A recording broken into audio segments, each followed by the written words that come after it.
Apa hukumnya gambar dinding princess Hello Kitty atau gambar binatang?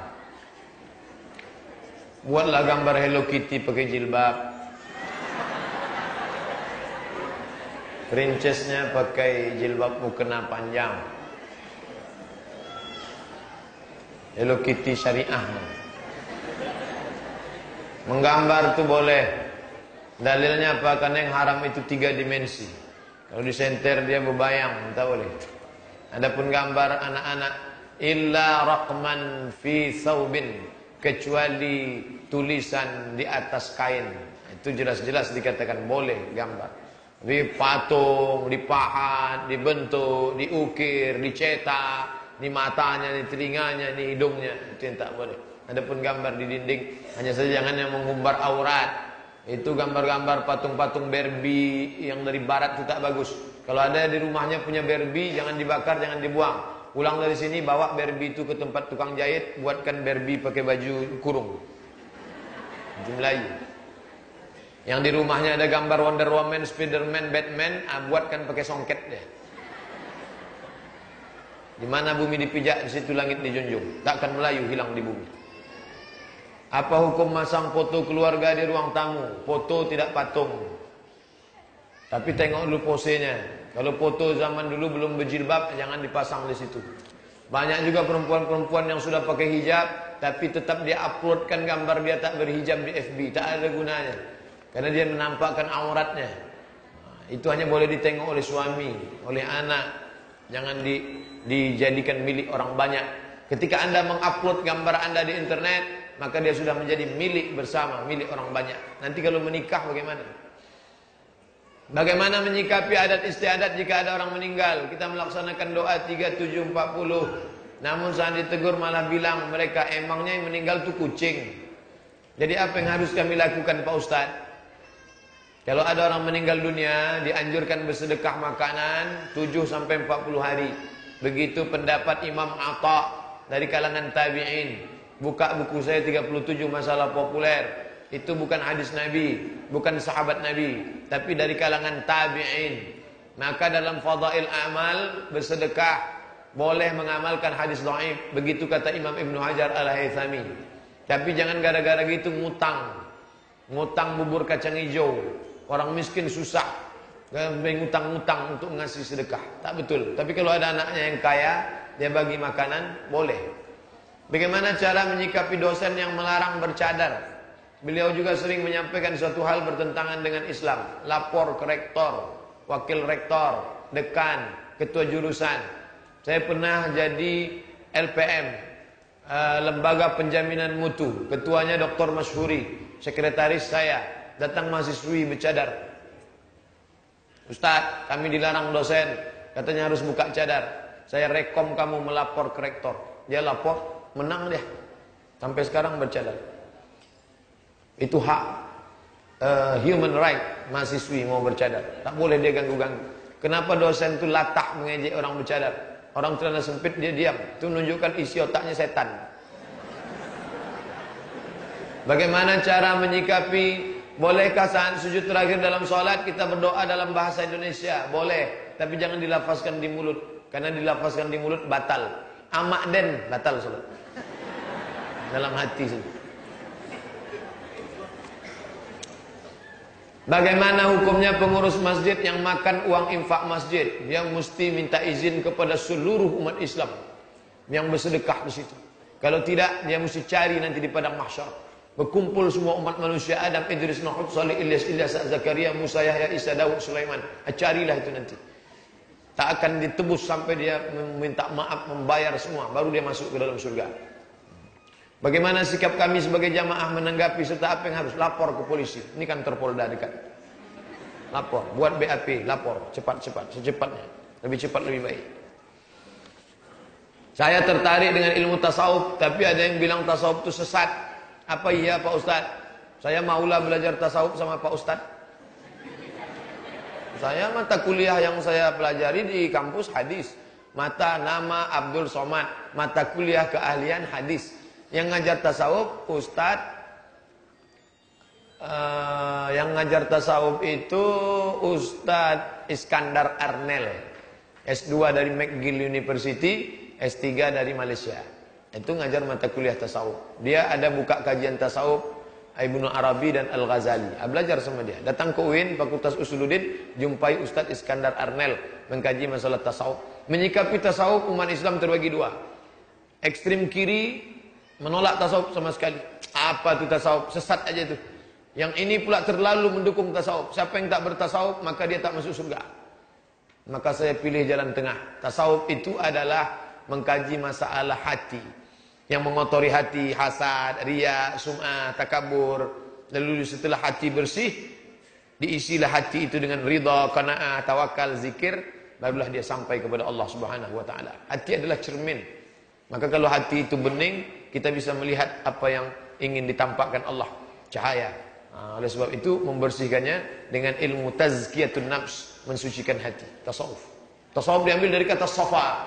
Safa artinya suci. Man safa qalbuhu lillah, orang yang mensucikan hatinya karena Allah Subhanahu wa taala. Apa hukum baca basmalah dan ta'awuz dalam salat? Sunnah. Buka buku saya 99 tanya jawab salat. Dianjurkan baca ta'awuz. A'udzubillahi minasyaitonir rajim, dibaca sir. Sedangkan basmalah dibaca 3 mazhab. Mazhab Syafi'i jahar. Bismillahirrahmanirrahim. Hanafi sama Hambali sir. Maliki tak pakai bismillah sama sekali. Alhamdulillahirabbil alamin. Itu tentang masalah basmalah dan ta'awuz. Bagaimana pandangan Islam terhadap pesta pernikahan yang ada musik organ? Kawan saya ustadz, ayahnya ustadz, abangnya ustadz, alumni Timur Tengah. Waktu adiknya nikah pakai organ. Saya datang, saya nikmati musiknya. Musik apa? Barakallahu lakuma wa baraka alaikuma wa jama'a bainakuma. Bagus. Tapi jangan pula nikah lebih. La Israel. Menangis mempelai. Jangan potong video saya. Ini banyak orang yang tak suka, benci dipotongnya video. Dipotongnya, dibilangnya saya menghalalkan musik. Musik batil, musik setan, musik zina. Tak boleh. Tak boleh masuk ke telinga. Mana contoh musik zina? Cinta Satu Malam. Musik yang bisa mematikan orang. Mana contoh musik yang bisa mematikan orang? Yang racun. Oleh sebab itu maka nasyid bagus. Nasyid, lagu-lagu, nasyid.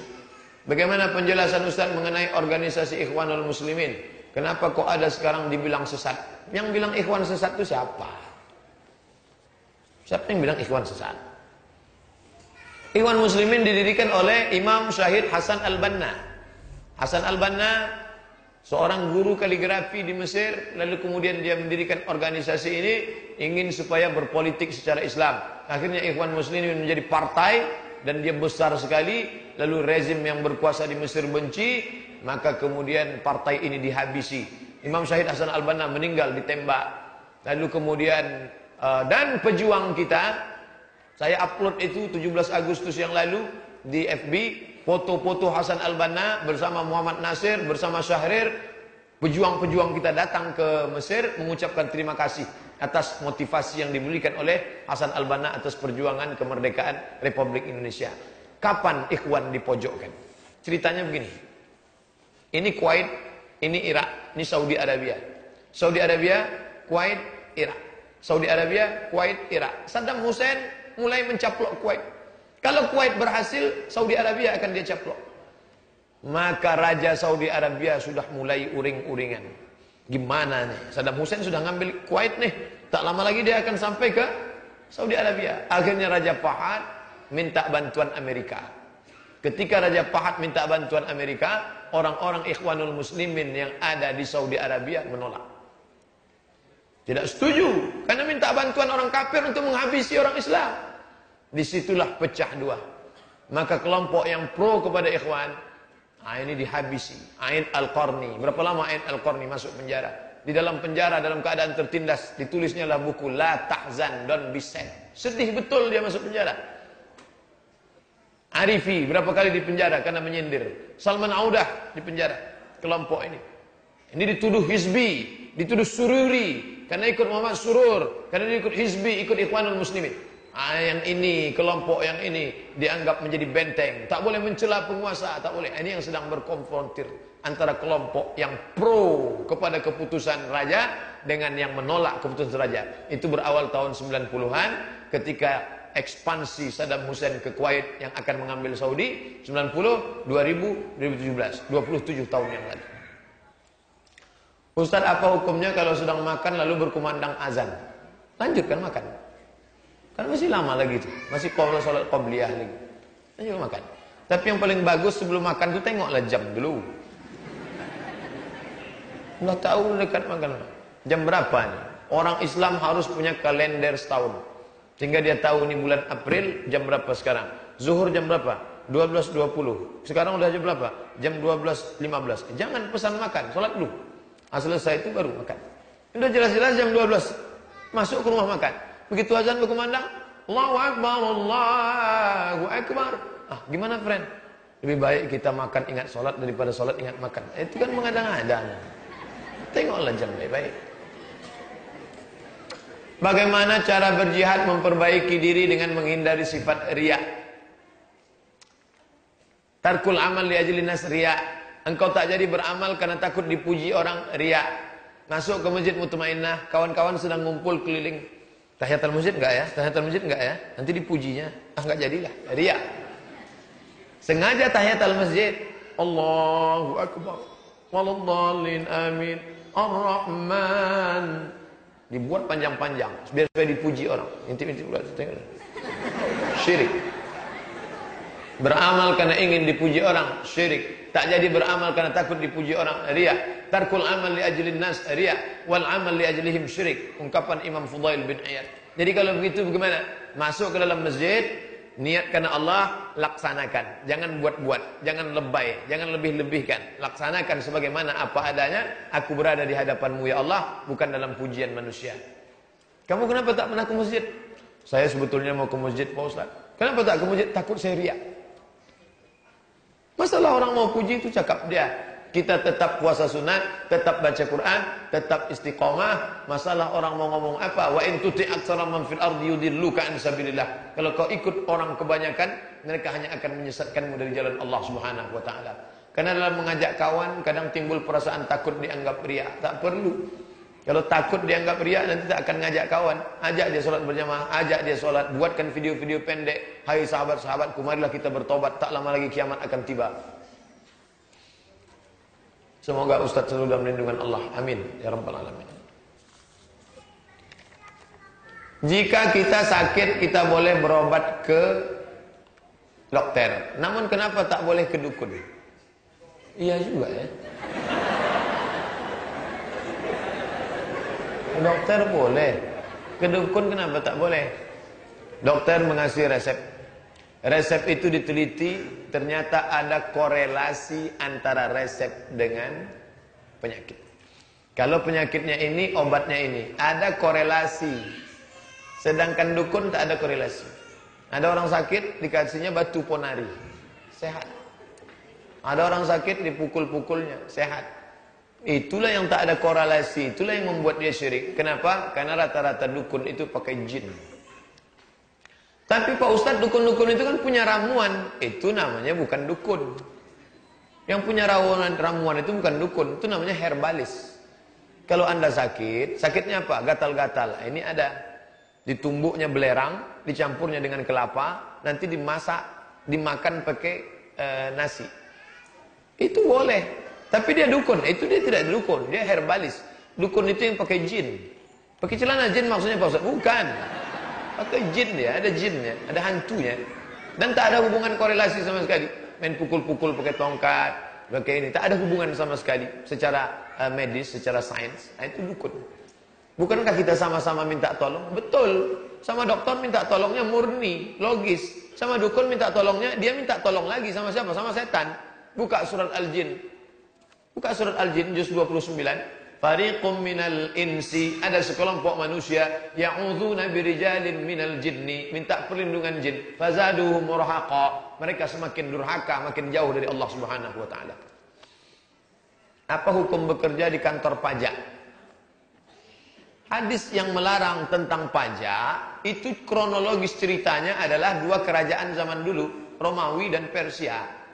Zaman Romawi dan Persia, itu pajaknya upeti kejam sekali, feodal. Sedangkan pajak zaman sekarang, di negara-negara yang tidak mampu, itu dipakai untuk maslahat ammah, membangun sekolah. Nah, dalam konteks keindonesiaan, apakah perlu kita pajak? Tak perlu. Karena kita lebih kaya dari Brunei Darussalam. Lebih kaya dari Malaysia, maka tidak ada negara miskin. Sebenarnya tak ada negara miskin. Yang ada adalah pemerintah yang gagal mengelola kekayaan negara. Kita lebih kaya dari Saudi Arabia. Saudi Arabia itu minyaknya di bawah, kita di atas minyak, bawah minyak. Minyak kelapa, minyak sawit, minyak rambut, minyak jelantah. Kita kaya sekali. Hanya saja tidak dikelola dengan baik. Freeport itu, paling kasihan orang Papua, emas di sana, gas di sana, minyak di sana. Dia apa dapat? Celana pun tak ada. Ustaz, jika kita sakit, kita boleh berobat ke dokter. Ustaz, apa hukum membaca basmalah dalam kamar mandi yang terkadang di situ jadi tempat buang air kecil? Karena setahu saya saat mengambil wudhu harus baca basmalah. Kalau di dalamnya itu hanya petak 4, tak ada lubang rahasia itu, buang air besar, buang air kecil, maka tak apa-apa, baca bismillah, nawaitu raf'al hadasi, bismillah aku ngambil wudu. Tapi kalau ada tempat buang air besar, buang air kecil, tak boleh menyebut nafas Allah. Mengucapkan salam pun tak boleh. Datang kawan manggil, assalamualaikum. Jangan ente jawab. Nabi tak menjawab. Setelah keluar baru Nabi jawab, waalaikumsalam warahmatullahi wabarakatuh. Membawa tulisan nama Allah pun tak boleh. Nabi cincinnya tertulis Muhammad Rasulullah, letaknya di kelingking, Muhammad Rasulullah. Nabi kalau mau masuk ke tempat WC, letakkannya di luar. Hebatnya Nabi, begitu keluar tak hilang. Kalau kita jangan. Di tangan aja hilang. Tak boleh. Maka kalau terpaksa juga ngambil wuduk di dalam, kalau ada keran di luar ngambil wuduk. Kalau terpaksa juga di dalam, musafir tak ada, dalam. Tapi jangan lafazkan bismillah, dalam. Dalam hati boleh. Apa yang harus pemuda Islam lakukan ketika tidak ada lagi di sekelilingnya kebenaran dan di sekelilingnya tak ada lagi yang mendengarkan kebenaran? Insya Allah tak akan terjadi. Andai terjadi, tak ada lagi sekeliling kita mendengarkan, apa yang mesti kita lakukan? Carilah sya'bin minas syu'ub, carilah lembah. Ini bukit, ada tanah yang landai. Pergilah ke lembah itu, bercocok tanam, ternak kambing sampai kematian datang. Itu namanya uzlah. Tak sanggup lagi, berdakwah tak sanggup, kacau balau sudah. Negeri ini dikuasai oleh PKI, na'udzubillah. Lalu tak bisa berbuat apa-apa, maka itulah yang dilakukan. Cari bukit entah di mana, ternak kambing, tanamlah, tanam cabai, tanam bawang, tanam genjer, tanam kencong. Habis itu sampai malaikat maut datang, mati. Tapi saya berharap itu tidak terjadi pada kita insyaAllah. Ustaz dalam ceramah bilang itu seno pacaran ta'aruf boleh. Ta'aruf itu apa Pak Ustaz? Ta'aruf itu apa? Ta'aruf diambil dari 3 huruf. Arafa, kenal. Ta'aruf, saling kenal mengenal. Kerja sudah, kuliah selesai, kerja sudah, mapan sudah, rencana mau menikah. Pas ketika datang nampak perempuan jauh. Nampaknya cocok saya sama itu Pak Ustaz. Mana orangnya itu? Gimana saya bisa kenal sama dia Pak Ustaz? Itu adiknya si Anu itu. Oh, jadi gimana? Kamu bertamu ke rumah dia, nanti saya jumpakan sama abangnya. Nah, begitu sampai sama abangnya, nanti adikmu aku mau tengok dari dekat. Tapi jangan sampai dia tahu bahwa aku mau nengok dia. Iyalah. Nanti dibawanya lah aqua keluar. Mana aqua tadi? Aqua di gelas kan? Datanglah dia keluar.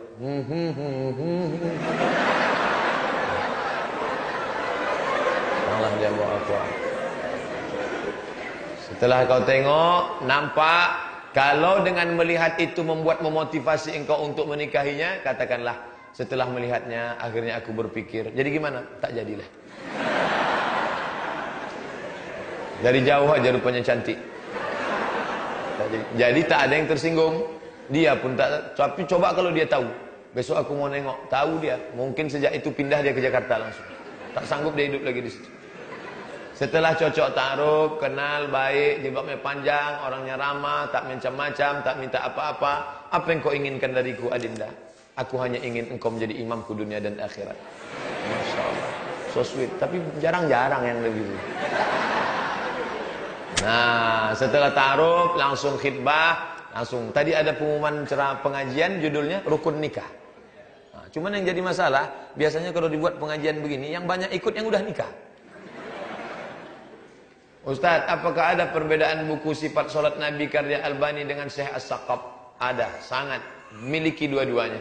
Baca sifat solat Nabi, Syekh Nasruddin Al-Albani, miliki juga. Yang punya Syekh Hasan As-Saqaf namanya bukan sifat solat Nabi, Sahih sifat solat Nabi. Ingat, ada sahihnya di belakang. Sahih sifat solat Nabi. Bandingkan antara dua.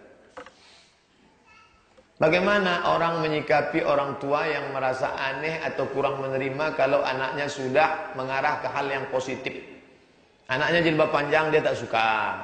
Anaknya pengajian dia tak suka. Mama malu lah nengok jilbab kamu panjang. Nanti kamu kerja gimana? Kamu nikah gimana? Ini pasti lama nikahnya nanti. Ini emak-emak yang model begini ini harus dibawa pengajian. Kalau dia belum bisa mengaji, datang ke masjid, buat dia mengaji di alam maya. Ada nomor WA ibu tuh, ada, sharekan. Sharekan ceramah ustaz-ustaz.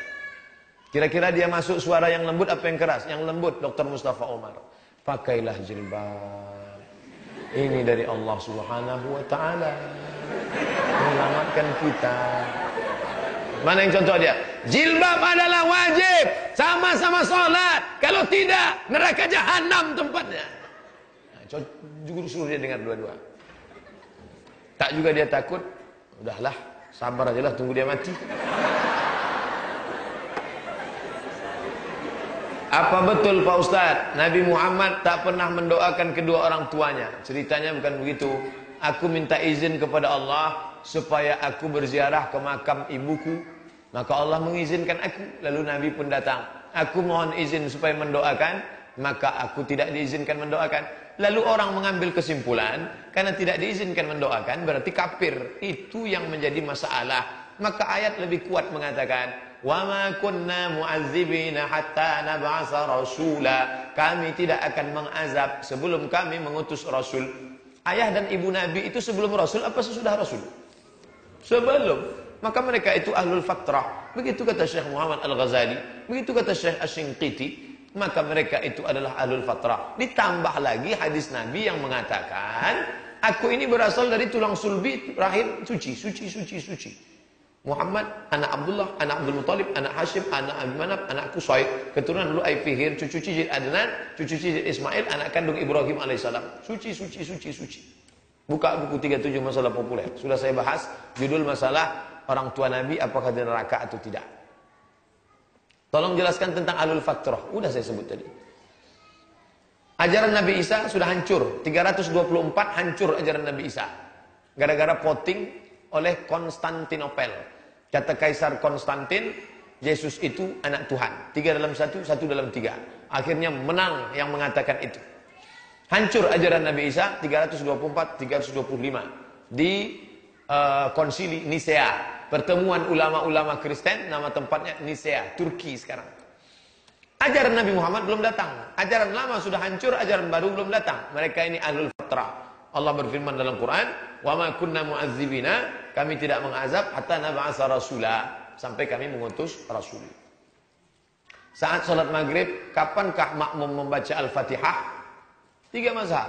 Menurut mazhab Hanafi, makmum tak baca Fatihah karena imam sudah baca, cukup. Menurut mazhab Syafi'i, makmum wajib baca Fatihah. Menurut mazhab Maliki, kalau bacaannya jahar, makmum tak perlu baca Fatihah karena telinganya sudah dengar. Bismillahirrahmanirrahim. Tapi kalau makmumnya sir, salat zuhur, salat asar, maka makmum baca Fatihah. Seandainya berpegang kepada mazhab Syafi'i, makmum baca Fatihah. Kapan dia baca? 2 waktu. Pertama, selesai imam baca amin. Amin. Baca Fatihah. Yang kedua, ikuti bacaan imam. Alhamdulillahirabbil alamin. Ar-Rahmanir-Rahim. Selesai imam baca Fatihah, kita pun selesai. Ustaz pilih yang mana? Saya baca Fatihah setelah imam baca Fatihah. Apakah ada dalilnya setelah mengerjakan sholat sunat, kemudian bergeser sedikit? Setiap tempat-tempat sholat akan menjadi saksi di hadapan Allah. Memperbanyak sholat di masjid-masjid. Dulu ada Kapolda di Riau ini, waktu dia menjabat, selama dia tugas tak pernah sholat subuh di masjid yang sama. masjid ini sholat subuh. Selama tugas di Pekanbaru pindah sini, pindah. Kenapa? Dia ingin setiap masjid itu akan menjadi tempat saksi di hadapan Allah SWT. Berapa tahun dia jadi Kapolda sini? Setiap tempat itu dia pindah. Dan kalau dia sholat di situ, ada orang di situ dikasihnya duit semua yang sholat subuh situ. Makanya banyak yang ngikuti dia besok-besoknya. Nah, jadi kenapa orang tadi pindah? Dia ingin menjadi saksi di hadapan Allah SWT. Wa naktubu ma qaddamu wa asarahum. Kami menulis. Jadi saya nggak pindah-pindah berarti tak ditulis? Ditulis. Hikmah di balik itu apa? Kalau kita pindah tempat, kenalan baru, teman baru. Assalamualaikum, apa kabar? Itu sebenarnya yang ingin diajarkan. Contohnya ketika masuk masjid, sholat tahajud masjid, setelah selesai bergeser sedikit. Bagus, tak salah. Apalagi di Masjidil Haram. Dari sudut ini, dari sudut ini, dari sudut ini. Menengok banyak, kenalan sama orang, tukar cerita. Saya tak bisa bahasa Arab, Pak Ustaz. Bahasa Inggris. Bahasa Inggris tak bisa. Bahasa Turki. Erdogan. Bagaimana caranya menjaga pergaulan dengan para wanita di kelas? Karena saya masih kuliah. Jangan bergaul sama wanita. Bergaul sama laki-laki saja. Dan perempuan-perempuan jangan bergaul. Dosen-dosen jangan membagi tugas laki perempuan. Saya kalau bagi tugas laki-laki sama laki-laki, perempuan sama perempuan. Kursi saya bagi dua. Sini laki-laki, sini perempuan. Kalau terpaksa betul, apa boleh buat? Darurat. Tapi untuk bergaul tidak. Alah, Ustadz memangnya dulu waktu kuliah nggak bergaul. Laki-laki sama di Al-Azhar, kampus laki-laki perempuan 15 km.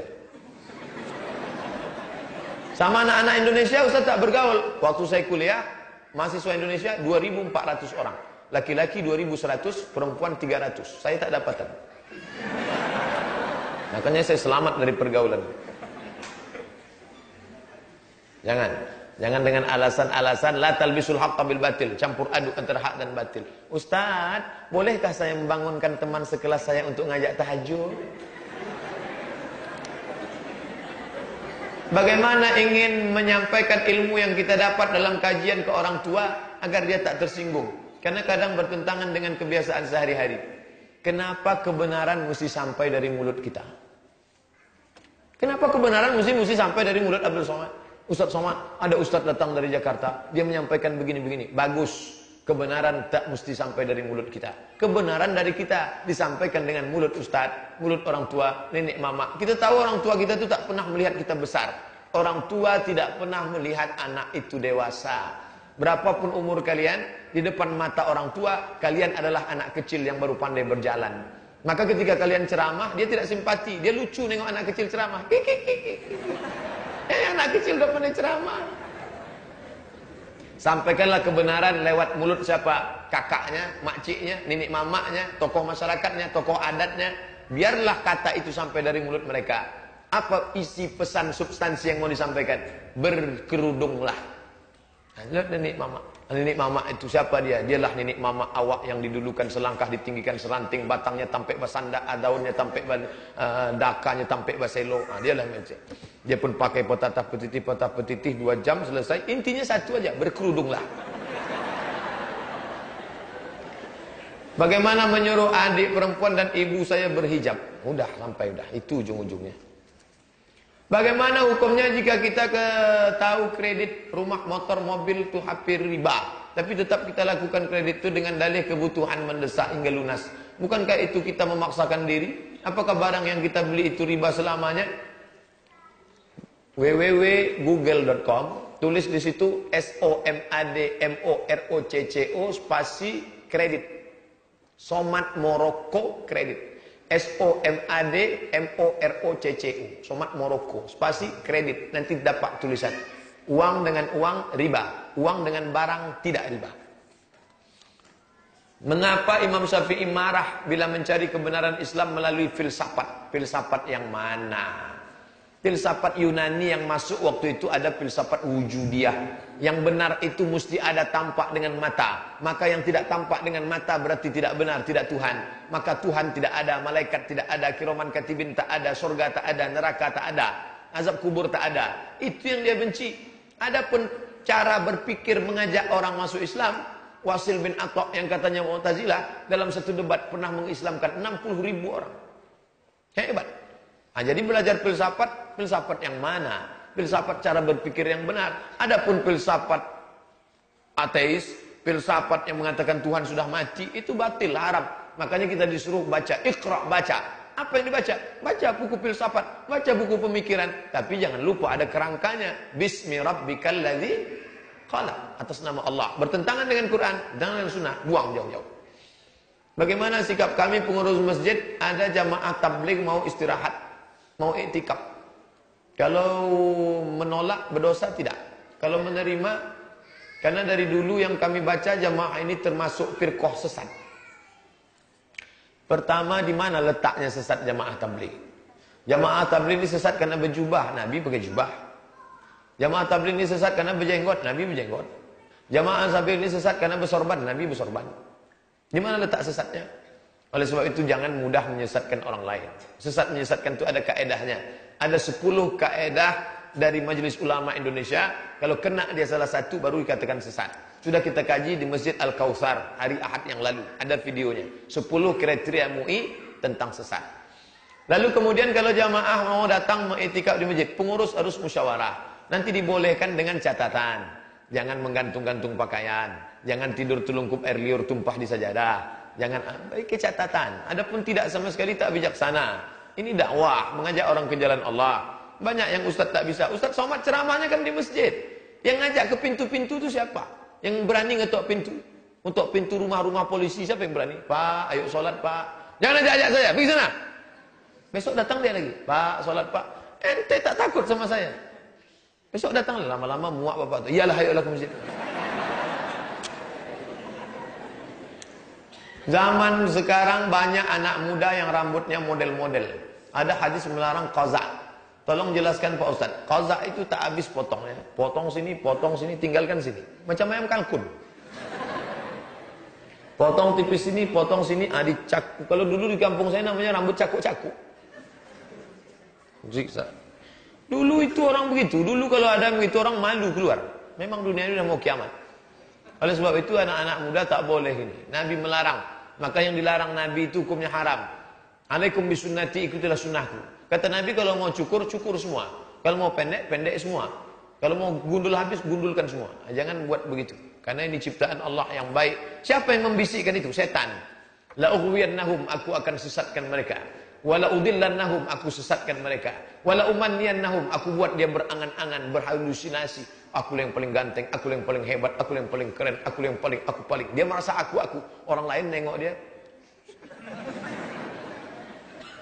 Ustaz bisa ceritakan sedikit sirah tentang Hasan Al-Banna dan perkembangan dakwahnya. Hasan Al-Banna risau menengok Turki Utsmani sudah hancur 1924. Sultan Abdul Hamid digulingkan, naiklah presiden yang bernama Mustafa Kemal Atatürk di Turki. Sekuler habis. Azan tak boleh pakai mikrofon, suara-suara tak boleh, dibubarkan pengajian-pengajian, masjid dirubah menjadi museum. Maka sampai ke Mesir, Hasan Al-Banna gelisah, akhirnya dia mengajak. Yang diajaknya bukan ulama-ulama, tukang cukur, tukang jaga toko, 6 orang, 7 orang kumpul bersama memikirkan, akhirnya buat pengajian perkumpulan sederhana saja, simple, akhirnya menjadi besar dan membentuk partai. Itulah namanya partai IM, Ikhwanul Muslimin. Tapi pemerintah tak suka, akhirnya ini harus dihabisi, menjadi partai yang terlarang.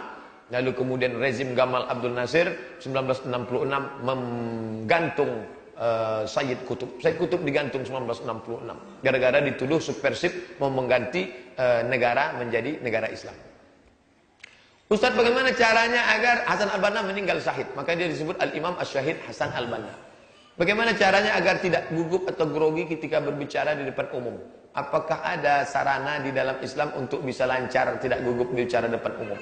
Saya pulang 2008 silaturahim ke rumah Dr. Mustafa Umar, diajaknya ke TVRI. TVRI yang di Rumbai dekat Danau Buatan. 2008 bulan Ramadan. Kerja saya bawa acara, kerjanya buka tutup aja. Assalamualaikum warahmatullahi wabarakatuh. Pemirsa TVRI yang dimuliakan Allah, marilah kita dengarkan ceramah Dr. Mustafa Umar. Habis itu beliau ceramah, habis itu demikianlah, terima kasih, wassalamualaikum. Itu aja. Jadi latihan dulu. Masih ada videonya disimpan, pergilah tengok, ada video. Masih ada. Banyak yang terkejut tengok video. Ini Ustaz nih, ya. Sampai di situ latihan, ada senam muka namanya. Yang melatih itu Dr. Masyhuri. Dr. Masyhuri yang di masjid itu melatih. Duduk situ tengok kaca. Gini caranya mat, kata dia. Muka ini tarik-tarik ke atas. Cara. Habis itu ditonton, tengok ke mana, miring, piring, lurus. Nah, itulah. Jadi jangan sangka kita ini langsung bisa, enggak. Proses latihan. Kalian buat hidupkan api, rekam. Habis itu tengok balik. Itu. Meniru. Sholat dari Masjid An-Nur, saya meniru. Malam pertama Ramadan 2008, saya tengok gimana gaya Dr. Mustafa Umar ceramah.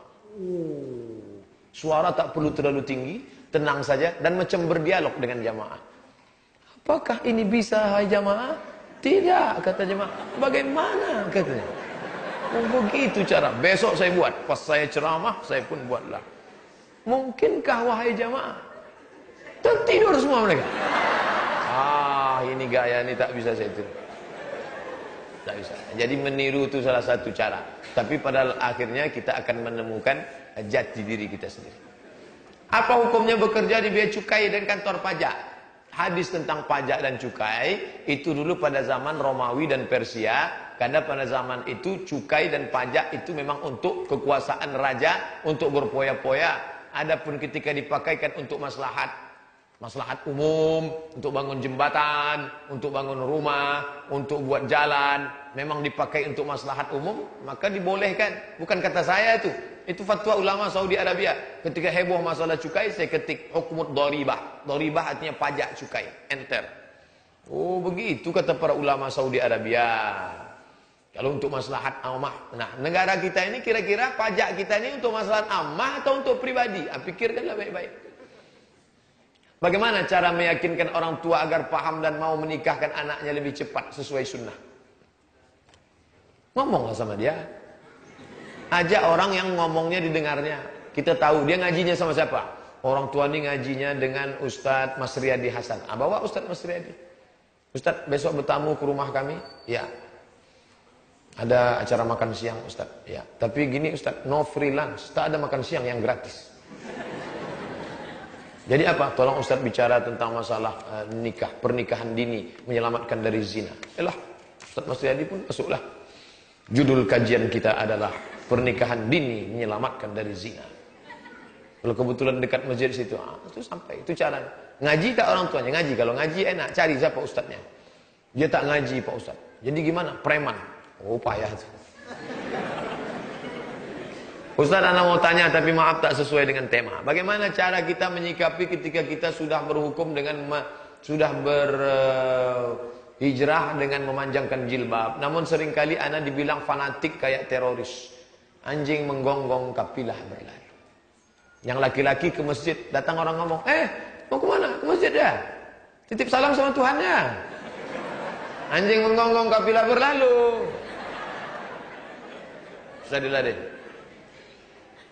Kadang anak merasa sedih sebab di tempat tinggal anak sangat jarang sekali yang berjilbab dalam. Nanti buat tablik akbar, momen menyambut Ramadan, momen nuzul Quran, momen. Nanti kalau ada ustaz yang ceramah dekat masjid situ, buat judulnya adalah hukum jilbab panjang. Jamaah sekalian, judul kajian kita malam ini hukum jilbab panjang. Dengan itu mencerahkan mereka. Apa itu tasawuf? Tasawuf diambil dari kata safa. Safa artinya suci. Tasawuf mensucikan diri dari riya, sum'ah, takabur. Setelah dia suci baru diisi dengan ridha, qanaah, tawakal, zikir. Membersihkan. Itu saja suci. Apakah para rasul dan sahabat tabi'in rasul juga bertasawuf? Mereka tak menyebutnya tasawuf. Lalu apa namanya? Tazkiyatun nafs, pensucian jiwa. Wa nafsin wa ma sawwaha, demi jiwa dan penciptaannya. Fa'alhamaha fujuraha wa taqwaha. Ada jalan dosa dan ada jalan takwa. Qad aflaha man zakkaha. Beruntunglah orang yang mensucikannya. Wa qad khaba man dassaha. Rugilah orang yang mengotorinya. Jangan kotori jiwa. Jagalah hati, jangan kau kotori. Jagalah hati, jangan kau nodai. Jagalah hati, jangan kau sakiti. Jangan sakiti hati orang. Tapi ujungnya sakit juga hati teh nini. Teh nini aja tak tahan, apalagi teh botol. Apakah Syekh Qardawi bertasawuf? Padahal yang saya kenal Syekh Qardawi adalah ulama fikih. Tasawuf bukan fikih. Fikih itu mengkaji halal, haram, makruh, mubah. Halal, haram, makruh, mubah. Sedangkan tasawuf konsentrasinya adalah akhlak. Bagaimana ridho, bagaimana qanaah, bagaimana tawakal, bagaimana menghilangkan sum'ah, bagaimana. Dia kajiannya masalah hati. Jadi kalau ada orang mengatakan itu Dr. Mustafa Umar itu tasawuf itu, dia tak pernah menyebut dirinya tasawuf, tapi kajiannya banyak mengkaji masalah hati. Ustaz, Islam itu isbal itu wajib atau tidak? Isbal artinya memanjangkan kaki celana. Memanjangkan kain, memanjangkan jubah, memanjangkan kaki celana. Itu namanya isbal. Isbal wajib apa tidak? Ini yang bertanya ini tak paham. Karena tak paham, itulah dia bertanya. Maka saya jelaskan. Isbal itu artinya laki-laki memanjangkan jubah, memanjangkan kaki celana, memanjangkan kain sarung lewat mata kaki. Namanya isbal. Jadi pertanyaan yang betul akan datang kalau mau nanya, apakah itu isbal? Apa hukumnya? Apa hukum memanjangkan jubah, kaki celana dan kain sarung melewati mata kaki? Haram. Kalau sombong. Kalau tak sombong tak apa-apa, kata Imam Syafi'i. Kalau tak sombong tak apa-apa, kata Imam Nawawi dalam dua kitab, Riyadhus Shalihin dan Al-Minhaj Syarah Sahih Muslim Ibn Al-Hajjaj.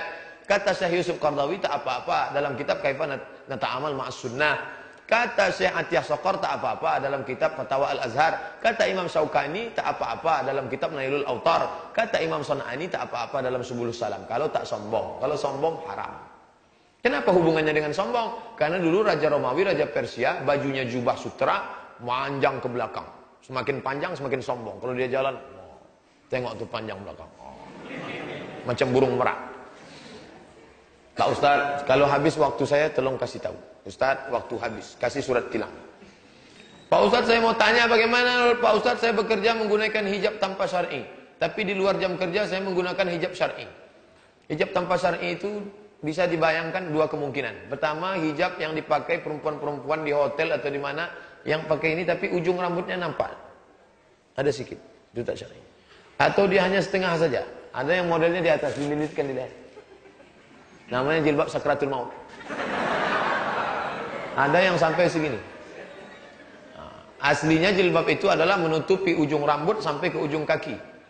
Kalau sampai ke ujung jari itu ukurannya XXL. Ustaz kok tahu? Ada orang pesan sama saya, nanti ke Saudi baru berikan XXL sampai ke ujung jari. Kalau 3X-nya XXXL itu macam kelambu sampai ke bawah.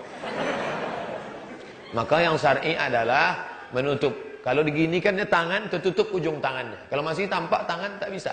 Karena tangan aurat perempuan itu ada di dalam. Ada di dalam. Nah, di saat bekerja, dia mungkin dilarang atasannya, carilah pekerjaan yang mendatangkan ridha Allah, yang mendatangkan rezeki yang barokah. Karena ketika kita berdoa, wa barakatan fir rizqi. Sementara dapat gimana Pak Ustaz? Untuk susu anak, suami tak bekerja, rumah bla bla bla bla bla, darurat. Ad-darurat tubihul mahzurat. Jaga-jaga kehormatan diri. Pekerjaan saya sepertinya tidak sesuai jika menggunakan hijab syar'i. Makanya saya hanya menggunakan hijab biasa. Dan jika ada pertanyaan dari teman-teman, kenapa kadang-kadang saya hijab syar'i? Kenapa? Bagaimana menanggapinya Pak Ustaz? Ini hanya darurat. Sementara dapat kerja yang membolehkan saya hijab syar'i. Andai dia tetap juga memakai hijab biasa tersebut, maka ininya mesti panjang dan tertutup. Tertutup. Perempuan yang boleh nampak itu hanya hadza wajah wa hadza tapak tangan. Zahiruha wa batinuha. Pakai baju yang agak longgar, dengan nampak lengannya, tutup sampai kemari. Andai tak bisa pakai panjang ke bawah. Bagaimana pandangan Ustaz tentang jihadnya jamaah tabligh? Jihadnya ngajak orang sholat. Siapa yang berani masuk ke diskotik-diskotik, preman bertatu, pakai pendek, tangan tegap, tatu, bulu ketiak dikepang. Datang jamaah tabligh menepuk bahunya. Mas, ayo ke masjid yuk. Apa kamu? Ayo ke masjid yuk. Berani dia. Dia ejek-ejek orang, tukang sedang mukul-mukul, kelontang. Datang dia ngajak, Pak ayo pergi sana, aku lempar pakai mantel nanti. Itu jihad mereka luar biasa. Setelah orang tadi preman, tengik, segala macam masuk ke masjid, barulah Ustaz Somad ceramah. Assalamualaikum. Disangka orang-orang itu masuk ke masjid karena Ustaz Somad. Padahal gara-gara yang ngajak-ngajak inilah. Nah, sekarang ini dua jamaah. Satu jamaah ngajak orang luar masuk ke masjid. Yang satu lagi jamaah mengeluarkan orang masjid keluar. Bagaimana caranya untuk khusyuk dalam sholat Ustaz? Karena mengetahui bahwa ketika kita sholat pasti kita memikirkan hal-hal yang bersifat duniawi. Kenapa orang waktu lari-lari itu bisa kram? Kakinya kesemutan, kakinya bengkak, tegang urat. Kenapa? Karena tak ada pemanasan. Makanya dalam sholat itu tak bisa langsung. Tiba-tiba dari sana, langsung Allahu Akbar. Ya nampak mie ayam. Makanya khusyuk itu dari mana? Dari mulai wudhu. hidupkan keran, sudah mulai khusyuk. Lupakan semua, khusyuk. Ketika air masuk ke dalam mulut, hilangkan dosa mulut. Ketika air masuk ke hidung, hilangkan dosa hidung. Ketika air masuk muka, keluarkan dosa dari kelopak. Banyak dosaku ya Allah. Ketika air masuk ke tangan, dosa dari celah tangan. Kita hadis riwayat Ibnu Majah, mengusap kepala keluar dari lubang. Dah selesai. Allah maj'alni minat tawabin, maj'alni minat tatahirin. Habis itu masuk ke masjid, dari tempat wudhu masuk tak boleh tasbih. Jangan keratak, tak boleh. Tasbih tak boleh, tak boleh. Tasbihnya subhanallah. Datang kawan ngajak cerita, gimana? Subhanallah.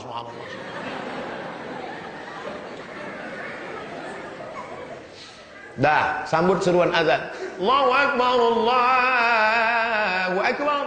Allahu Akbar. Hayya 'alas shalah. Datang kawan ngajak ngobrol. Ini la haula wala quwwata illa billah. Allahumma rabb hadhihi ad-da'wati tamma wa salatul qa'imah ati syai'in. Yang keempat, pahami bacaan.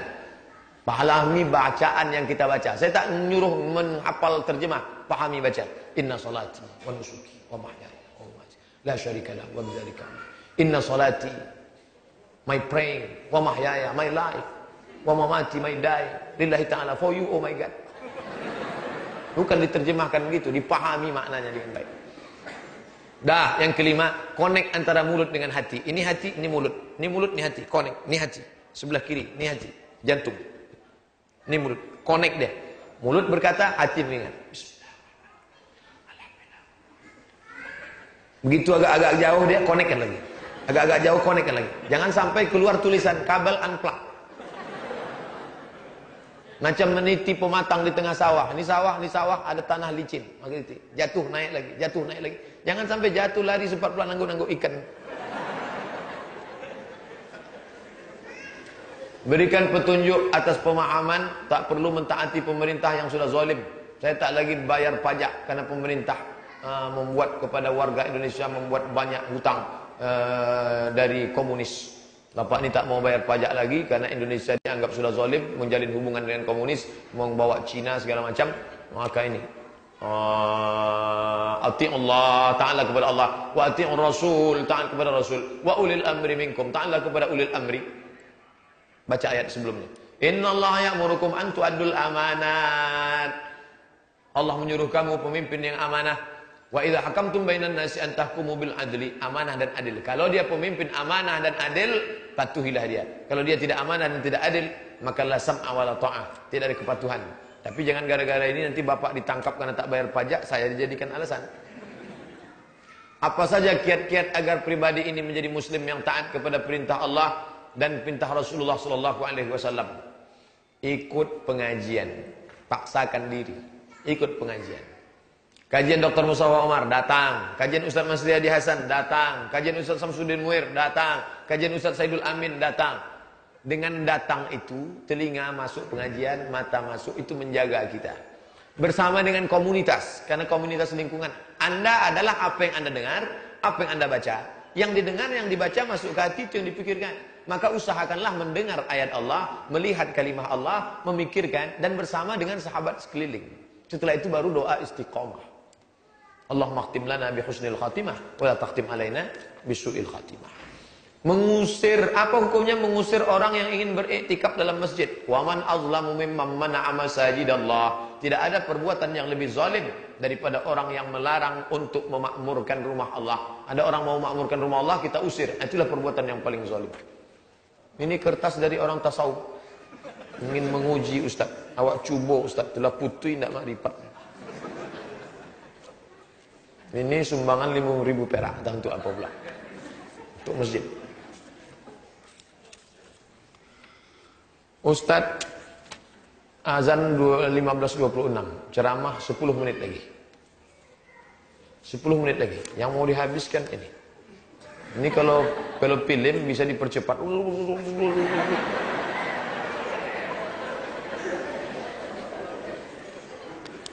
Bagaimana kami jaga hati ketika ujian harta kekuasaan kami dapati? Kami takut seperti Harun dan Fir'aun, karena hati itu berbolak-balik. Ketika ujian harta, maka sering-seringlah menengok orang susah. Jalan-jalan ke panti jompo, tengok orang tua itu menyuap. Tengok orang tua menyuap nasi bungkus, anak tak ada, menantu tak ada, suami sudah mati. Mau masuk ke mulut, ke hidung begini. Kita sedang melihat foto kita, menengok anak kecil pergi ke panti asuhan, makmu mana, ayahmu mana, menyadarkan kita. Unzur ila man huwa asfala minka. Kebanyakan orang kalau sudah punya kuasa tak lagi mau nengok ke bawah, mendongak aja ke atas. Tengok ke bawah. Unzur man huwa asfala minka. Ketika salat pahamilah ini semua pinjaman dari Allah Subhanahu wa taala. Janganlah mau disanjung-sanjung engkau digelar manusia agung, sadar diri tahu diuntung, jasad terbujur, keranda diusung.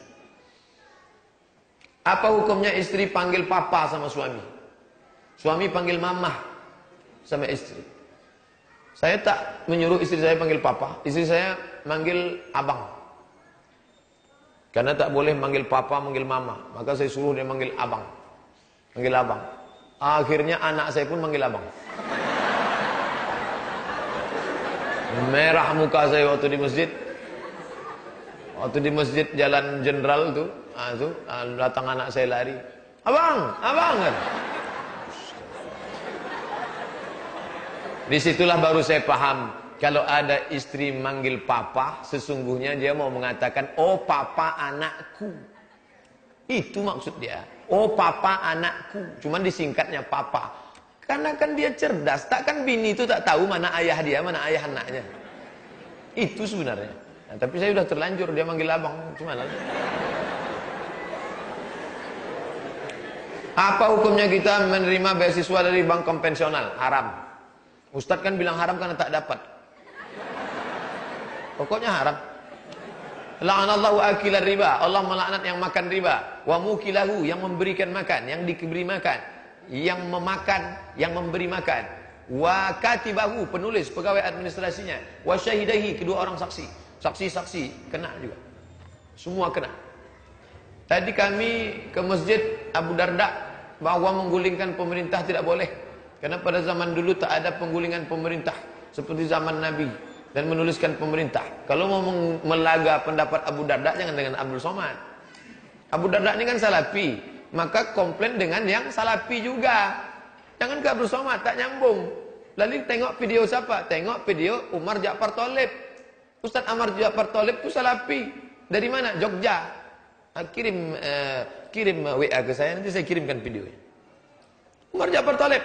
Kalau mau komplain Syafi'i, sesama Syafi'i. Kalau salafi, sesama salafi. Kalau ke saya itu namanya melaga saya. Gitu akan datang. Perlukah kita nyumbang pembangunan masjid sementara warga di tempat tersebut lebih mencintai dunia daripada ke masjid? Dunia ini sudah menguasai isi kepala umat ini. Makanya kata Nabi, yang membuat kalian hancur hubbud dunia. Kalian terlalu cinta kepada dunia. Wa karahiyatul maut. Kalian takut mati. Maka kewajiban kita gimana? Sampaikan pengajian. Buat tablik akbar. Paling tidak di masjid-masjid sebodoh-bodoh orang di Pekanbaru ini pasti ada 4 pengajian dalam setahun. Tahun baru hijrah, maulid Nabi, Isra Mi'raj, nuzul Quran. Atau menyambut puasa. Muatkanlah isinya. Jangan isinya yang tidak-tidak. Bisikkan ke Ustaz itu. Ustaz, Ustaz ngomong ceramah 4 poin saja. Perempuan menutup aurat, memakmurkan masjid, anak-anak pendidikan agama, dan taat kepada ulil amri kalau dia taat. 4. Jadi cerita dia tak ngalor ngidul. Ustaz tuh tak tahu apa yang mau disampaikan di kampung itu. Kita mesti ceritakan. Jangan sampai dia bawa entrostop. Disangkanya di situ orang mencret, padahal orang sakit kepala. Tak nyambung kajinya.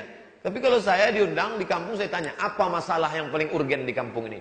Sini orang kelahi masalah warisan. Dah. Apa lagi? Masalah istri tak pakai tutup aurat. Apa lagi? Masalah tak peduli pendidikan agama. Apa lagi? Sabu-sabu dan narkoba. Itu yang kita bahas. Jangan keluar dari topik. Orang ngaji di kampung-kampung setahun cuma 4 kali. Momen itu mesti diisi. Menyehatkan mereka. Supaya tak kacau lagi isi kepalanya. Apa boleh memindahkan kuburan jenazah yang sudah dikubur? Kenapa dipindah? Dipindah karena abrasi. Karena air sungai. Boleh. Kenapa dipindah? Kalau tak jelas sebabnya, maka tak boleh dipindah. Pemindahan kuburan penggalian Kota Panjang. PLTA Kota Panjang. Boleh. Banyak makam-makam yang dipindahkan. Apakah boleh makam muslim dikunjungi dan doakan oleh orang Kristen, sanak saudara, jenazah mu'alaf? Kita tidak mengurus urusan mereka. Kita hanya mengurus kita. Kalau datang si Manung Khalid, jenazah ke ziarah ke makam bapaknya, doakannya, oh anak Allah yang tunggal. Nah, itu urusan dia. Kita tak urus urusan dia, karena itu perbuatan dia. Tapi kalau perbuatan kita memandikan orang kafir, itu baru mengurus urusan kita terhadap orang lain. Nah, ini tentang masalah orang kafir mendoakan ayahnya.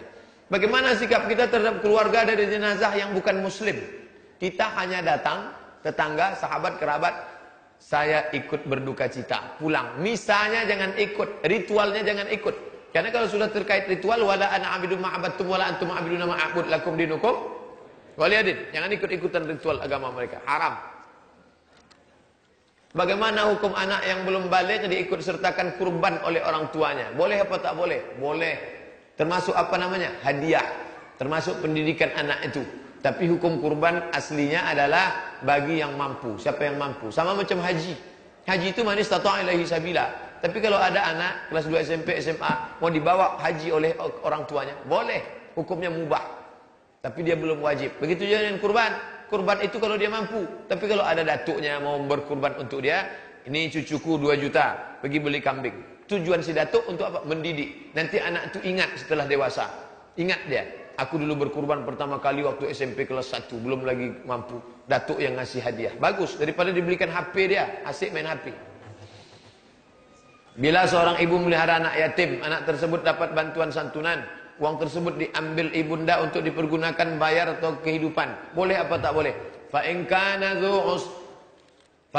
ghaniyan. Faman kana ghaniyan falyasta'fif. Kalau mampu jangan makan anak yatim. Kalau kau mampu bu, jangan kau makan duit anak yatim. Faman kana faqiran falyakul bil ma'ruf. Tapi kalau kau fakir kau boleh makan bil ma'ruf. Secukup sepantas selayaknya. Lebih daripada itu kau akan dihisap, dihitung di hadapan Allah Subhanahu wa taala. Sudah 1 menit lagi, kertas terakhir. Bagaimana pakaian wanita yang wajib? Bagaimana pakaian wanita yang wajib menurut Al-Quran dan Sunnah? Tutup semua. Illa haza wa haza. Wajah nampak, tapak tangan nampak. Zahiruha wa batinuha. Lain tutup. Tidak transparan, tidak sempit. Jangan sampai menjerit paha itu. Tolong! Bagaimana cara istri bekerja jihad melayani suami? Berjihad melayani suami yang pekerja juga. Manfaatkanlah waktu. Sudah tahu kerja dari jam 8 pagi sampai jam 4 sore. Setelah pulang ke rumah 9, 10, 11. Pulang ke rumah jam berapa? Jam 6, 7, 8, 9. 3 jam ini manfaatkan. Matikan HP semua. Ini udahlah di luar. Yang 3 jam itu asik. Mana teh manis dek? Sebentar ya, carikan dulu. Ini dia teh manis. Gambar teh manis tunjuk. Itulah kaji kita. Terima kasih. Mohon maaf banyak silap salah. Subhanakallahumma wa bihamdika asyhadu an la ilaha illa anta astaghfiruka wa atubu ilaik. Wassalamualaikum warahmatullahi wabarakatuh.